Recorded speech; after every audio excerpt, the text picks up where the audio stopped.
¡Pizza! El más exquisito de los manjares. Una base de pan con salsa de tomate, queso fundido y cualquier cosa que se te ocurra por encima. Puede ser barbacoa, carbonara, cuatro quesos, vegana, hawaiana, cuadrada, redonda, con base de trigo, de maíz, de rejilla.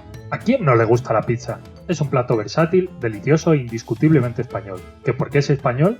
Porque si la pizza nació en Nápoles en algún momento entre el siglo XVII y XVIII y Nápoles fue territorio español hasta 1713, la pizza es un invento español, ¿no?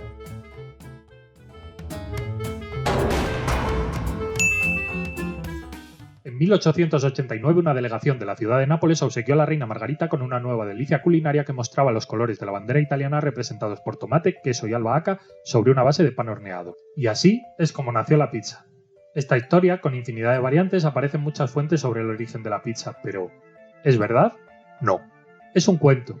Puede que esté basada en algún hecho real, pero las leyendas sobre platos con los colores de la bandera italiana son abundantes y es fácil sospechar de su veracidad. A la historiografía nacionalista le viene muy bien fijar fechas exactas para evitar explicar procesos complejos. Pero la realidad casi nunca es tan sencilla. Las ideas no surgen espontáneamente. El verdadero origen de la pizza probablemente se haya perdido en el tiempo. Las primeras referencias escritas a pizza, pizzerías o pizzaiolos en Nápoles son de finales del siglo XVII, así que los historiadores suponen que la pizza apareció un poco antes. ¿Cuánto antes? Depende.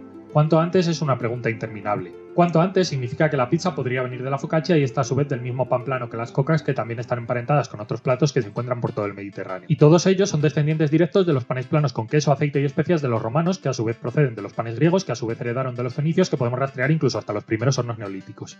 ¿Pero qué diferencia a la pizza de sus antepasados? El tomate.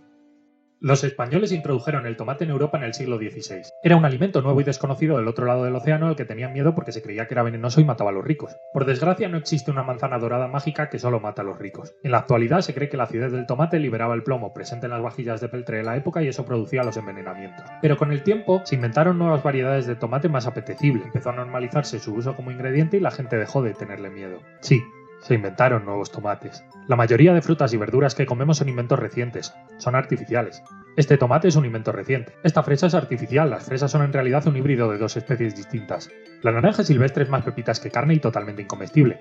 La naranja con la que te haces el zumo es un invento reciente. El plátano en la naturaleza tiene esta pinta. Los plátanos que comemos en la actualidad son un invento tan reciente que no se consumían antes de los años 60, que es cuando se murieron todos los plátanos que existían y hubo que reemplazarlos por sus primos mutantes. Pero volvamos al tomate. La primera referencia que existe en Nápoles a la salsa de tomate la llama salsa española. Sin tomate no hay pizza y sin España no hay tomate. Así que, sin España, no hay pizza. Además, ¿cómo puede ser italiana la pizza si Italia no existió hasta el siglo XIX cuando la unificó el rey Víctor Manuel II? Hasta ese momento la península itálica era una amalgama de reinos, repúblicas y estados independientes que la última vez que habían estado unidos había sido con el Imperio Romano. España, sin embargo, existe desde 1492 gracias a los reyes católicos, la conquista de Granada, el descubrimiento de América.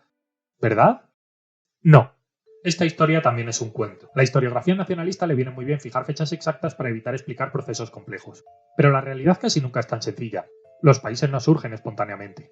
La península ibérica era una amalgama de reinos independientes que la última vez que habían estado unidos había sido con el Imperio Romano. En este caso se trataba de Aragón, Castilla, Navarra, el reino nazarí de Granada y Portugal, que a veces formaría parte de la monarquía hispánica y a veces no. Pero esta especie de unión no era permanente. Al fin y al cabo, hacía poco que sus miembros habían sido enemigos y cada reino seguía actuando por separado con su propia corona, sus propias leyes y sus propios súbditos. Que sí, que alguien cree que España apareció antes. ¿Cuánto antes? ¿Cuánto antes es una pregunta interminable? ¿Cuánto antes significa que España ya existía con el reino visigodo de Toledo, que a su vez venía de los romanos, que a su vez imitaban a los griegos y estos a los fenicios? Y seguro que hay quien cree que puede rastrear a los españoles hasta el Neolítico antes de que los primeros indoeuropeos llegaran a la península. Pero si España no existía a finales del siglo XVII y Nápoles pertenecía a la corona de Aragón, ¿la pizza no sería por definición aragonesa? Bueno, es complicado. Carlos II, el último rey de la Casa de los Austrias, murió sin descendencia. ¿Y qué pasa cuando un rey muere sin descendencia? Cada reino toma partido por un candidato. Castilla defiende a Felipe de Borbón. Aragón, que tiene miedo de que los Borbones centralicen el gobierno y eliminen sus fueros, le pone ojitos al archiduque Carlos de Habsburgo. Sale mal. Cataluña aprovecha para independizarse de Aragón. Sale mal. Aragón pierde el control de Nápoles, que también monta su propia república independiente. Sale mal. Finalmente, Felipe V llega al trono y promulga los decretos de nueva planta que centralizan el gobierno y eliminan las leyes de cada reino para dejar solo las de Castilla, justo lo contrario de lo que quería Aragón. Y así es como nació España. Bueno, no exactamente, porque más que España lo que nació fue una unión administrativa de todos los reinos que pertenecían al mismo rey. Sí, Es verdad que en este momento ya existe el concepto de España, o más bien de las Españas, pero existe más como una idea geográfica que nacionalista. Seamos sinceros, en el siglo XVIII España es esto, y esto, y esto, y esto, y esto, y esto, y esto, y esto, y esto, y esto, y esto, y esto. Sería muy inocente pensar que ya entonces existía la idea de ser español, y que todos estos lugares se hacían llamar España de la misma forma que este lugar se hace llamar España hoy. Especialmente porque la mayoría de estos territorios se van a pasar los siguientes siglos luchando por su independencia. Y es que la idea de una España única, grande y libre es bastante reciente y no precisamente muy buena.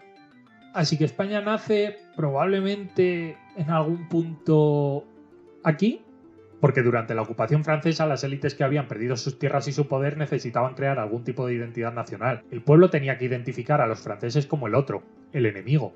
Así querrían expulsar al invasor y terminarían instaurando un monarca que no fuera hermano de Napoleón. Y eso no podía hacerse si uno se identificaba como aragonés, otro como zamorano y otro como navarro. Tenían que ser todos españoles.